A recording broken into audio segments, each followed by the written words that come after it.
మీ ఇంటి ఫంక్షన్లకు శుభకార్యాలకు రాబోయే బక్రీద్ కోసం మంచి పొట్టేళ్లు కావాలనుకుంటున్నారా? అట్లయితే ఈ వీడియో మీకోసం. త్రిబుల్ షీప్ ఫార్మ్స్ వాళ్ళు లైవ్ కేజీ 460 రూపాయలకే ఇస్తున్నారు. వీళ్ళు నాటి పొట్టేళ్లను ఊరి బయట విశాలమైన ప్రాంతంలో ఆర్గానిక్ గా పెంచుతున్నారు. అంతేకాదప్ప వీళ్ళ దగ్గర 10 కేజీల నుంచి 50 కేజీలు ఉన్న పొట్టేళ్లు కూడా దొరుకుతాయి. ఇంకా వీడేందప్ప అడ్రస్ చెప్పలే అని చూస్తున్నారా? ఉరవకొండ రోడ్, గొట్కూర్. మరిన్ని డీటెయిల్స్ కోసం కిందున్న నంబర్ కి కాంటాక్ట్ చేయండి.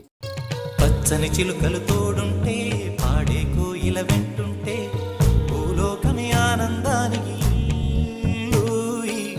లోకంలో కన్నీరింక చెల్లు. పచ్చని చిలుకలు తోడుంటే పాడే కోయిల వెంటుంటే భూలోకమే ఆనందానికి లోకంలో కన్నీరింక చెల్లు. చిన్న చిన్న కూటిలోనే స్వర్గము. అరే చిన్ని చిన్ని గుండెల్లో నా ప్రేమ ఇంకిపోదులే. సీతాకోక చిలుకకు చీరలందుకు అరే ప్రేమ ఉంటే చాలు నంట డబ్బు గిప్పు